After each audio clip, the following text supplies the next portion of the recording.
네, 땡큐. 네.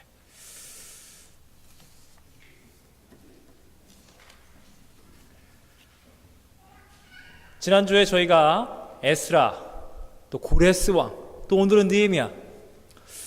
어떤 분들은 들어본 것 같은데 어떤 분들은 지난주부터 태어나 처음 들어보는 구약의 인물들의 이름들을 들으실 수 있다고 생각합니다. 그래서 오늘 느헤미야가 어떤 사람인지 제가 조금 더 설명을 드린다면, 느헤미야가 어느 시대냐면요, 여러분 솔로몬 왕이 말년에 그렇게 부강한 나라였지만 우상 숭배의 죄를 저지릅니다. 그로 말미암아 북이스라엘 남유다로 나라가 갈리게 됩니다. 그래서 우상 숭배의 죄악으로 말미암아 북이스라엘은 아수르에 의해서, 남유다는 바벨론에 의해서 멸망을 당하고, 특별히 남유다는 바벨론의 포로로 많은 사람들이 끌려가게 됩니다. 수만 명의 사람들이 말입니다. 그것도 엘리트, 왕족, 귀족들, 지식인들이, 하나님의 사람들이. 그런데 이 바벨론이라는 나라가 영원히 이스라엘을 포로 삼고 다스릴 줄 알았는데, 이 잔악하고 폭력적인 이 제국이 하루아침에 무너지게 됩니다. 누굴 통하여? 페르시아 제국의 지난주 말씀드린 고레스 왕을 통하여. 고레스 왕은 어떻게 하면 이 제국의 안정과 평화를, 번영을 가져올까? 바벨론처럼 폭력적으로 식민지 정책, 다른 나라 사람들 끌고 와서 포로 삼고 노예 삼고 그렇게 착취하면 이게 반항심만 쌓이고 결국엔 우리가 교만에 빠져서 망하는구나. 각 나라와 민족을 본국으로 보내고 그 나라의 언어와 풍습과 종교를 존중해 주자. 그래서 일종의 자치국, 연방제처럼 거기 잘하게 하고 세금을 내서 우리가 거대한 페르시아 제국을 이루게 되자. 이 관용 정책을 고레스 왕 때 이루게 됩니다. 그래서 에스라에 보면 1차 포로 귀환이 벌어집니다. 수르바벨 총독을 통해서 먼저 갑니다. 그래서 했던 것이 성전을 재건합니다. 그리고 2차, 성전은 재건했는데 어떻게 예배를 드립니까? 어떻게 제사, 어떻게 말씀대로 하나님을 예배할 수 있습니까? 그래서 하나님이 준비하신 모세 율법에 능통한 학사 에스라가 돌아갑니다. 그래서 예배를 재건합니다. 성전도 재건하고 예배를 재건하였는데 뭐가 없죠? 오늘 말씀 보면 이 느헤미야서가 이렇게 시작합니다. 느헤미야가 페르시아 제국에 그 수산성이 있는데, 형이, 이 느헤미야가 동생이 있는데 하나니가 갑니다. 유다 지역에 가서 어떠냐? 거기 은혜롭게 예배드리고 하나님 나라가 회복되었더냐? 그랬더니 성벽이 아직도 무너져 있다는 거예요. 영적인 건 준비가 되어 있는데 정치적으로, 경제적으로 성벽이 제대로 되어 있지 않기 때문에 여전히 식민지 나라인 것처럼 하나님 나라 백성들이 쫓겨난 다음에 그 토착 세력들이 그 하나님의 자녀들, 하나님의 사람들을 괴롭히고 못살게 굴고 있다는 겁니다. 여전히 나라는, 하나님의 나라는 망해 있는 거나 별반 차이가 없다는 그 이야기로 시작되는 겁니다. 그래서 3차 포로 귀환, 느헤미야가 가서, 아시는 분은 잘 알 거예요, 52일 만에 하나님의 성, 이 예루살렘 성벽을 재건하는 일에 사용된 하나님의 위대한 지도자, 바로 느헤미야라는 겁니다. 여러분, 이 느헤미야가 있던 나라가 어느 나라라고요? 페르시아 제국입니다. 이 페르시아 제국은 바벨론을 무너뜨린 강력한 제국이었습니다. 중동을 그냥 다 차지한 거예요. 이란, 이라크, 이스라엘, 저 터키 이렇게까지 다 몽땅. 그 다스린 영토는 미 합중국 크기랍니다. 군대는 50만에서 70만. 제가 좀 더 알아듣기 쉽게 설명하면, 혹시 영화 300 보셨어요? 영화 좋아하는 분들, 젊은 분들 보셨죠? 거기 살아있는 신, 스파르타랑 싸우고 영화 300에 나오는 그 무시무시한 황제, 그게 페르시아의 통치자였어요. 대단합니다. 그 권세는. 그 권세에 있는 자, 그 살아있는 신으로 불려지는 그 페르시아 황제, 바로 아닥사스다 왕의 술 맡은 관원이 바로 느헤미야였습니다. 술 맡은 관원, 이게 뭔가, 여러분, 술 맡은 관원이란 건 뭐냐면요, 그때 당시 황제, 독살의 위험 가운데 항상 있습니다. 음식이나 술에 독약을 타서 이렇게 반역이 일어날 수 있거든요. 그래서 술 맡은 관원이란 뭐라면 요즘으로 말할 것 같으면 청와대 비서실장, 경호실장이에요. 그래서 음식을 독약인지 아닌지를 딱 확인하고 황제에게 드리는 거예요. 그러니까 황제의 최측근 중에 측근이자 실세 중에 실세고, 이 술 한잔 할 때 잔치상 앞에 항상 왕을 호위하는, 황제를 호위하는 최고의 권력자 중에 하나가 누구라고요? 느헤미야였습니다. 근데 느헤미야가 어느 나라 출신입니까? 페르시아 본토박이 출신입니까? 아니죠.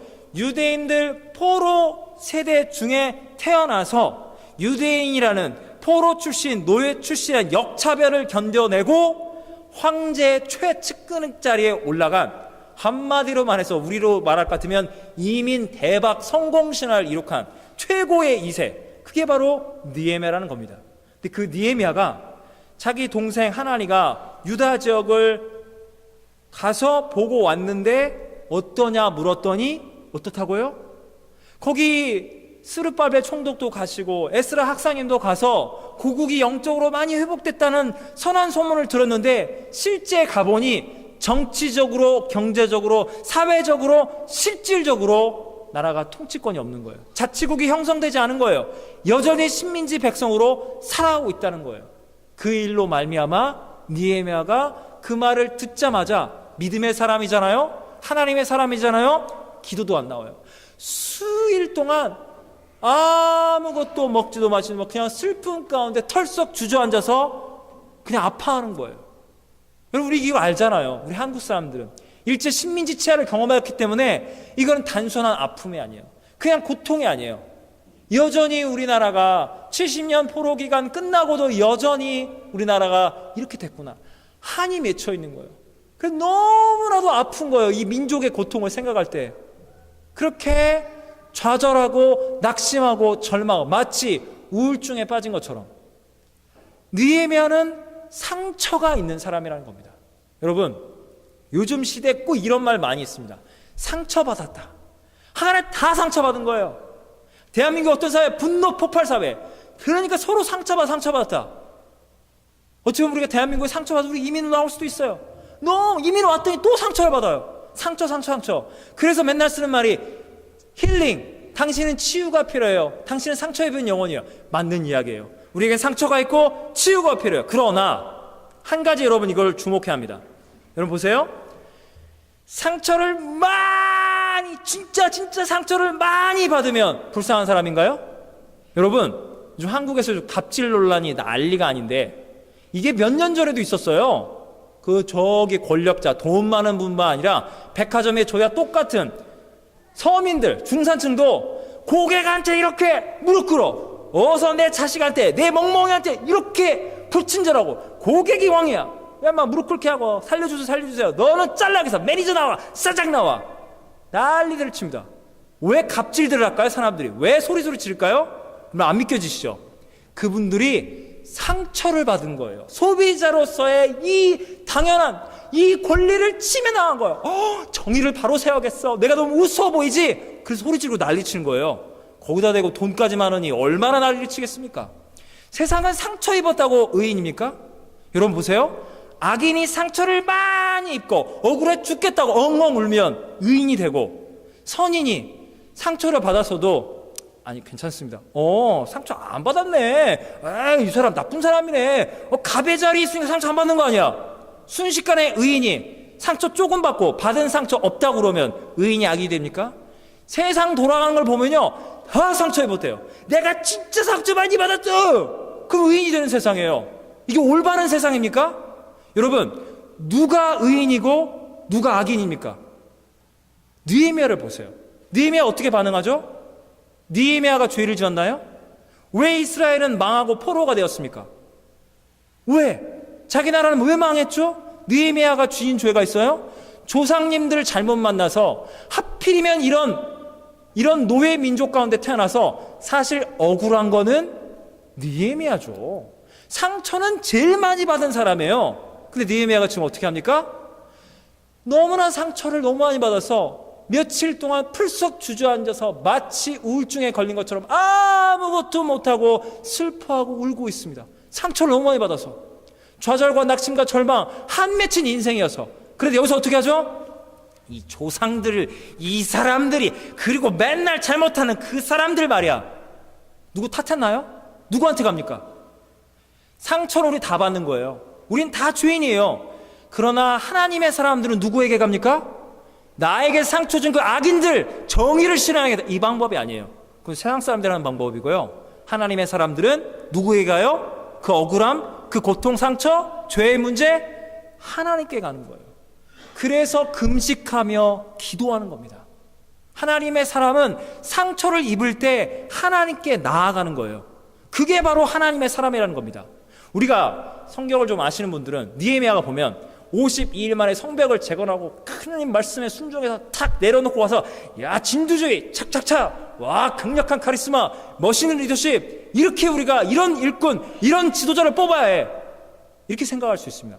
결과론적으로 맞는 이야기인데 여러분 성경을 읽으실 때 요러요러한 느헤미야의 리더십 비법 탁탁탁 이렇게 딱딱딱 착착 즉각적으로 빨리빨리 신속 종합 하나님 말씀에 결과만 쏙쏙 빼먹으면요 여러분 성경을 비인격적으로 읽는 거예요.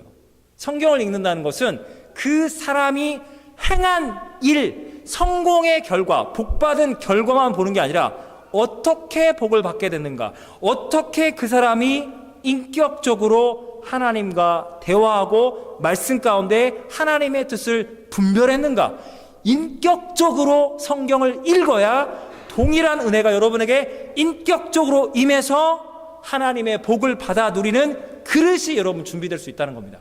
여러분 느헤미야가 어떻게 했을까요? 결과론적으로 성벽을 재건했다. 빨리 결국 해냈다. 대단한 사람. 나도 이렇게 훌륭한 사람 되자. 그거는 결과론적인 이야기입니다. 뭐가 핵심입니까? 느헤미야 1장은 무슨 내용이죠?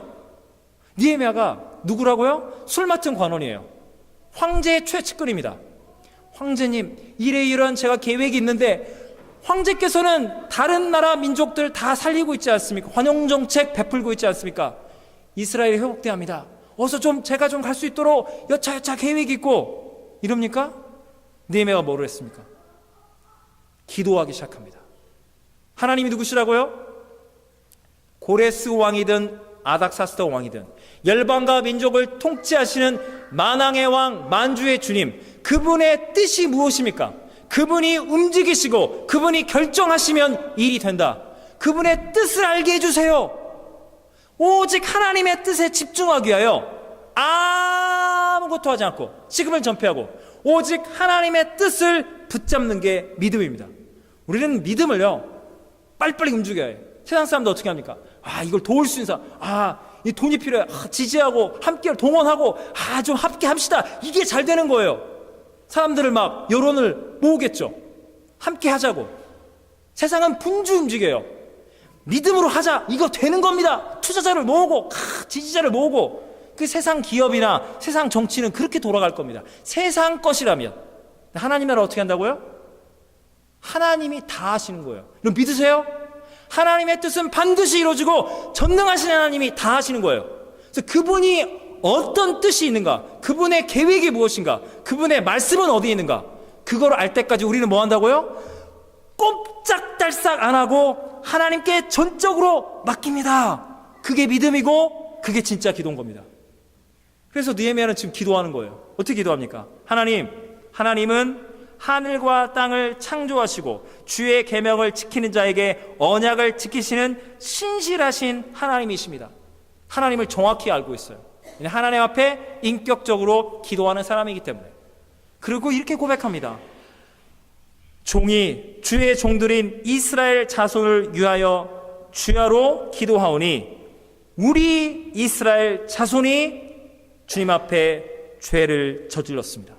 여러분 느헤미야는 죄를 짓지 않았어요. 느헤미야가 기도의 사람 하나님의 사람에게 뭔 줄 아십니까? 이스라엘 백성의 죄가 바로 나의 죄 우리의 죄라고. 이게 하나님의 사람입니다. 이게 믿음의 기도입니다. 예수님의 마음을 품고 여러분 보세요. 구약의 율법대로 문자적으로 말할 것 같으면 죄 지은 사람은 심판을 받고 착한 일 하면 구원받아야 합니다. 그러나 구약의 율법은 누구의 율법입니까? 신실하신 은혜 하나님의 율법입니다. 그 율법의 본질 안으로 들어가면 뭐가 있습니까? 예수님이 말씀하셨죠? 율법의 본질이 뭐라고요? 하나님 사랑, 이웃 사랑, 십자가의 그 사랑, 저 죄인들을 구원하기 위하여 저 죄값을 내게로 돌리시옵소서. 내가 저들을 대신하여 내가 십자가의 보혈을 흘리겠나이다. 예수님의 마음을 품고 느헤미야는 기도하는 거예요. 우리의 죄악입니다. 우리의 범죄입니다. 하나님 아버지, 이 죄인 느헤미야가 이스라엘을 대표하여 하나님 통해자고 카옵나니 우리의 죄를 사하여 주시옵소서. 기도 내용이 뭔지 아십니까? 기도는 있잖아요. 내가 원하는 걸 다다다다 빨리빨리 해주세요가 아니에요. 기도는 처음부터 하나님 말씀 붙잡고, 하나님 말씀이 뭐였습니까? 주의 종 모세에게 하나님 말씀하셨는데 우상을 숭배하고 하나님 버리면 하나님이 우리를 버리시고 멸망의 심판이 임할 것이라고, 하나님 말씀 그대로 우리가 주님의 말씀에 불순종하고 우상을 섬기다가 하나님 말씀을 경홀히 여겼는데 그 말씀 그대로 우리나라가 망했습니다. 하나님의 심판이 임했고 우리는 페르시아 제국, 여기 바벨론 포로가 되고 말았습니다. 하나님 말씀대로 이루어진 것입니다. 우리는 죄인 중에 죄인입니다. 그러면서 죄를 다 고백하는 거예요. 그러면서 핵심이 9절입니다. 만일 내게로 돌아와 내 계명을 지켜 행하면 너희 쫓긴 자가 하늘 끝에 있을지라도 내가 거기로부터 그들을 모아 내 이름을 두려고 택한 곳에 오게 하리라. 여러분, 이게 신명기서 30장 1절에서 5절까지의 말씀입니다. 하나님 말씀대로 다 이루어진 겁니다. 그런데 하나님이 신명기에 분명히 말씀하셨습니다. 내가 심판하 이들을 반드시 멸망하리라. 이들의 죄값을 물으리라. 그럼 하나님이 약속하셨잖아요. 통에 자복하고 주님의 계명을 지키겠다고 회개하고 돌이키면 하늘 끝에 버려짐을 당하였을지라도 열방과 민족 땅끝까지 쫓겨난 주의 백성과 주의 종들을 주님이 다시 불러서 아브라함과 이삭과 야곱과 요셉에게 주리로 한 그 땅으로 돌려보내게 한다고 주님 말씀하셨잖아요. 그 말씀의 언약을 기억하옵소서. 여러분, 이게 인격적인 대화인 거예요.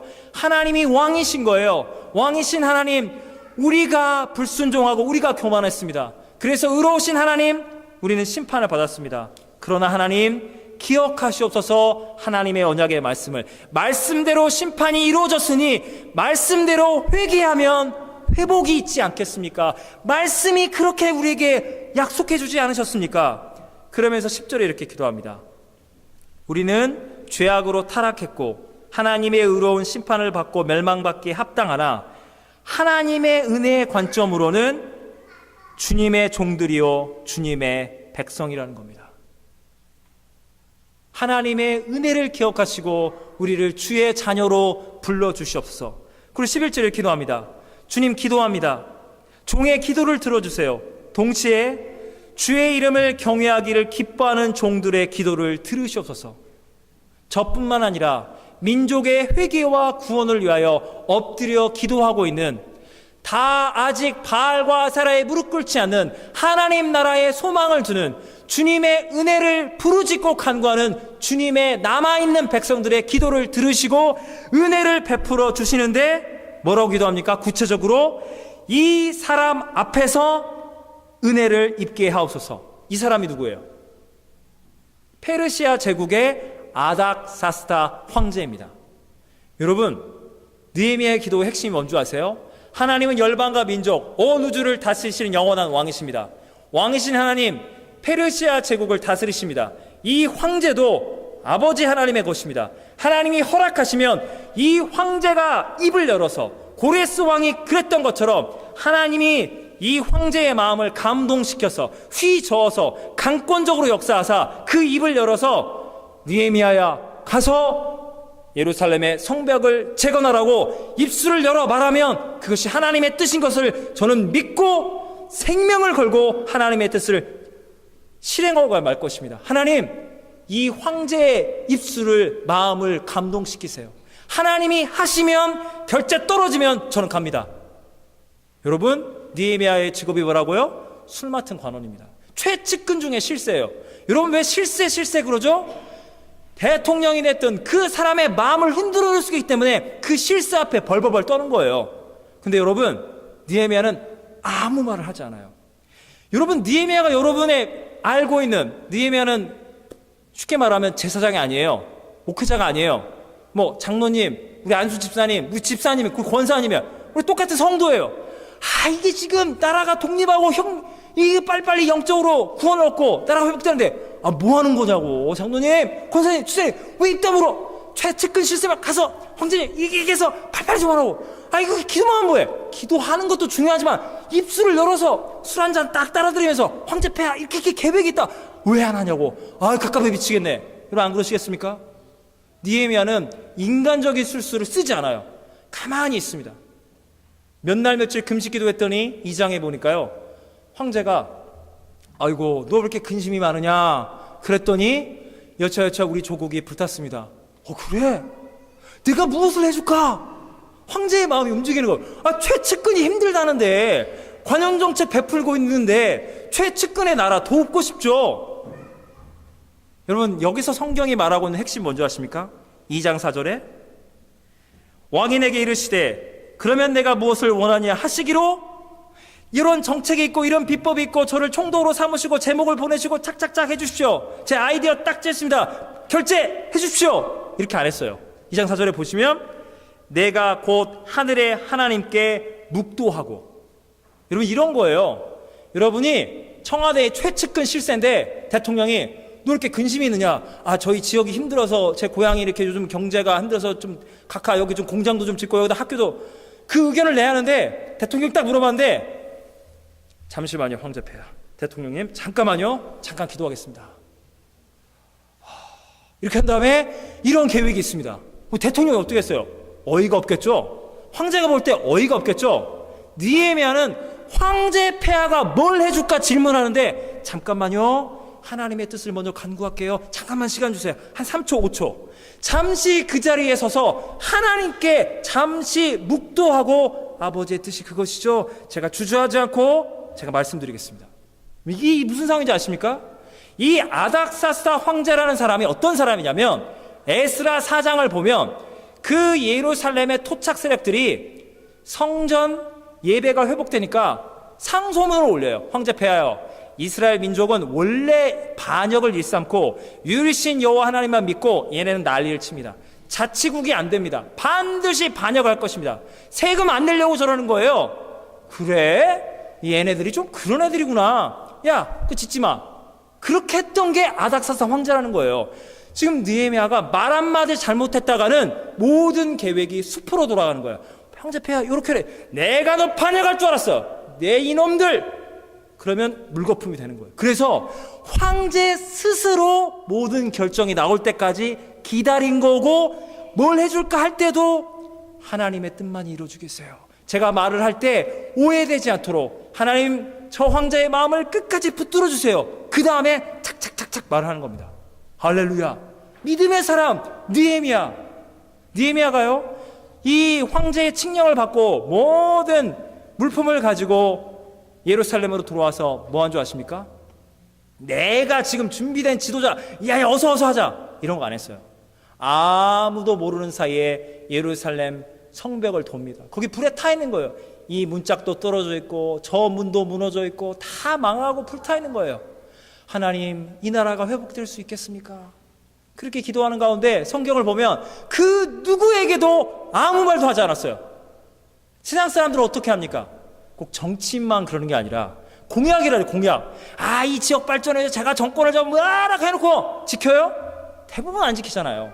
나랑 결혼하면 내가 너를 행복해, 이 사업에 투자하시면 잘 되고, 이민 오시면 잘 되고. 약속 못 지켜요. 인간은 어쩔 수가 없어요. 왜? 지금 당장 잘 되면 되거든요. 결과는 몰라요. 책임을 못 지거든요. 근데 느헤미야는 인간의 계획을 하고 있는 게 아니에요. 하나님의 뜻이기 때문에 다 본 다음에 아무 말도 하지 않고 상황을 다 파악하고 유다에 있는 하나님의 사람들 다 모읍니다. 그리고 뭘 말할까요? 저는 낙심과 절망 가운데 한 맺힌 인생입니다. 저는 아무것도 안 하고 수일을 밤낮으로 울며 금식 기도하는 가운데 하나님의 뜻이라면 황제의 입을 열어서 황제가 너 가서 성벽 재건하라 라고 나올 때까지 기다렸는데 그렇게 됐어요. 하나님이 움직이고 계세요. 하나님이 왕이십니다. 하나님이 온 우주 만물을 다스리세요. 하나님이 우리와 함께 하십니다. 그랬더니 낙심과 절망 가운데 유대의 지도자들이 아멘, 그럼 할 수 있겠습니다. 하나님이 함께 하시는군요. 하나님의 계획을, 하나님의 말씀으로 그들을 위로하고 그들을 격려하는 거예요. 그래서 52일 만에 성벽이 재건되는 놀라운 역사가 이루어진 겁니다. 놀라운 일들은요, 방해 공작이 이루어지고 습격하겠다 난리를 치는데 52일 만에 이 어두운 대적 세력들이 이거 하나님이 하신 거구나 낙심하여 절망하고 그들은 떠나가게 된 겁니다. 이게 하나님의 역사라는 겁니다. 여러분, 오늘 어린이 주일입니다. 우리가 이민을 와서 정말 고생 많이 하고 상처 많이 받고, 야, 대한민국에서 못한 꿈들, 새로운 공동체, 새로운 세상, 내가 자그마한 일조를 해보자. 우리 애들은 좀 더 민주적인 세상, 좀 더 평화로운 세상, 좀 더 조금 더 아름다운 세상, 그것도 교회도 더 좋은 교회, 더 아름다운 세상, 우린 고생해야지. 다음 세대 잘 되라고. 여러분 보세요. 여러분 걱정하지 마십시오. 이민 2세는 있잖아요. 제가 본 게 있고, 여러분 연세가 있는 분들은 다 알아요. 여러분의 자녀들은 반드시 잘 됩니다. 일단 아멘부터 바꾸자. 반드시 잘 된다. 아멘. 걱정하지 마세요. 영어 못한다고요? 영어 너무 잘해서 문제예요. 한국어 꼭 시키세요. 영어는 너무너무 잘해서 문제니까 한국어에 꼭 시키세요. 집에 오면 꼭 한국어 쓰라고 그러고, 영어는 기가 막히게 잘하고 얘들은 다 잘 되게 있어요. 걱정하지 마세요. 여러분이 말씀과 기도 가운데 하나님께 자녀를 올려드리면 얘네들 잘 됩니다. 진짜 잘 돼요. 너무 잘 돼서 여러분이 어이가 없을 줄, 왜 못 알아 걱정했나 싶을 정도로 진짜예요. 믿으세요. 그래서 요금 우리 헬리팩스는 이민 역사 좀 짧지만 시간이 흘러 여러분의 영적인 아들과 딸이 잘 돼서, 우리 참 더럽고 치사하고 안 입겁게 영주권 따고 시민권 딸 거고 땄어요. 그런데 우리 아들이 우리 딸이 잘 돼서 이민국의 최고 관리자가 된 거예요. 너무 일을 잘해가지고 한국어 잘해, 영어 잘해, 불어 잘해, 그래가지고 자유당 보수할 거 없이 차기 총리 후보까지 된 거예요. 와, 그 오타와에서 열심히 일하는 거예요. 우리 아들이, 그 잘난 딸이 어느 날 갑자기 헬리팩스에 갑자기 온 거예요. 우리 이러는 거예요. 아버님, 웬일이야, 일도 바쁜데. 아버지, 급하게 제가 드릴 말씀, 하나님의 뜻이 제가 있어서. 왜 왔어? 사표 썼습니다. 왜 사표를 왜 써? 너 내일 모레 총리 후보로 지명되는데. 아버님, 제가 지금은 이제 남북 관계가 이제 해빙기고 뭐 평화 모드인데, 예를 들어서 이게 막 폭격 일어나고 난리가 나고 북한이 막 내전 상황 벌어 난리가 난 거예요. 통일이 되려다 난리가 났다 칩시다. 마치 느헤미야 상황처럼. 근데 이 아이가 은혜를 너무 말씀을 받던, 느헤미야 말씀을 읽다가 은혜를 크게 받아가지고, 아빠, 저 아빠 덕분에 영어도 잘하고 불어도 잘하고 영어도 이렇게 잘돼 성공했는데, 우리 조국이, 우리 한민족이, 특별히 북녘의 동포들이 헐벗고 고통 가운데 있고 그 나라가 재건이 안 돼 있대요. 저는 우리나라 우리 민족 살리러 가야겠어요. 저는 비록 선교사가 아니고 목사가 아니지만 거기 가서 거기 건설도 하고 거기 이렇게 다 하려고 그래요. 여러분 그러는 거예요. 야 임마, 지금 내전이라고 난리가 났어. 거기 너 죽을 수도 있어. 야, 선교라는 건 말이야, 꼭 직접 가야만 선교가 아니야. 네가 말한 대로 네가 캐나다에서 총리가 되고 장관이 돼서 북한 문제를 유엔을 통해 잘 이렇게 이끌어주면 북한을 돕는 거야. 꼭 가야만 선교는 아니거든 아들아, 라고 뜯어 말리고 싶으시죠? 내 아들이, 아버님이 가르친 대로 성경의 느헤미야가 그렇게 했습니다. 저는 느헤미야처럼 모든 건 내려놓고 가겠습니다. 죽더라도 평양에 가서, 신의주에 가서 우리 동포를 살려야겠습니다. 아이쿠야. 여러분 어떻게 하시겠어요? 제가 여러분에게 말씀드린 건 뭐냐면, 여러분의 자녀들은 느헤미야 같은 축복을 반드시 받게 되어 있습니다. 아멘. 세상은 있잖아요, 권력지향적이에요. 왜 그런 줄 아세요? 상향성, 아무것도 없거든요. 그 권력을 장악하려고 편을 가르고 난리, 이데올로기 전쟁 난리들을 치는 거예요. 왜? 아무것도 없으니까. 권력을 잡고 사람들 이용하고 갖다 버리려고. 뭐 서로 하나가 된다고요? 그게 다 야합하는 거예요. 그거 좀 이따가 갖다 버릴 거거든요. 세상은 그런 식이에요. 그럼 하나님의 사람들은 있잖아요, 왜 하향성의 원리일까요? 왜 느헤미야는 최측근 황제의 실세의 자리를 버리고 그 고생하러 유다를 살리려 그 길로 들어갈까요? 총독의 녹도 안 받았어요. 월급도 안 받고 무보수로 일해요. 억울한 일 참 많이 당했어요. 왜 그랬을까요? 하나님의 사람들은요, 여러분의 자녀들 그걸 가르치세요. 너가 예수 그리스도를 믿느냐? 너는 하나님 나라의 생명과 진리를 소유하였다. 너는 하나님 나라의 시민권자야. 너가 잘 되는 것은 너 자신의 권력을 위해서, 성공했다고 명함 돌리기 위해서 그런 것이 아니라 하나님 나라를 위해서 준비된 너는 복을 받고 있는 거야. 네가 지식이 있으면 못 배운 분들의 그 지식을 무상으로 나눠줘. 이런 교육을 시키세요. 그래서 큰 인물이 돼서 어렵고 힘든 나라와 민족과 공동체로, 그 아이가 정말 잘되고 위대한 하나님의 사람인데 그 기득권을 내려놓고 남들 안 가는 고통과 절망과 슬픔과 한이 맺힌 그곳에 가서 하나님 나라의 구원과 진리를 증언할 수 있는, 느헤미야가 은혜로운 게 뭔지 아세요? 목회자가 아니에요. 제사장이 아니에요. 총독이에요. 세상에 녹을 받고 있는데 하나님 영광을 위해서 거짓 제사장, 거짓 선지자보다 100배, 1000배, 10,000배 하나님의 일을 한 것입니다. 설교를 마무리하고자 합니다. 여러분의 자녀들은 느헤미야처럼 위대한 하나님의 인물이 될 것입니다. 아멘! 아멘을 주저하는 이유가 뭐가 있을 것 같아요. 다시 한번 묻겠습니다. 여러분의 자녀들은 느헤미야처럼 페르시아 제국의 최측근 실세주의 실세 권력을 소유하게 될 것입니다. 아멘! 그리고 여러분의 자녀는 잘났든 못났든 그 자리에서 더 어렵고 힘든, 상처 입고 헐벗고 고통당하는 영혼을 치유하고 살리기 위하여 하나님의 뜻에 순종하여 그들을 살리려 가는, 이 시대를 구원하는 하나님의 위로자 느헤미야 이름과 같은 위대한 하나님의 사람들이 다 되실 것을 예수님의 이름으로 축원합니다. 아멘. 기도하시겠습니다.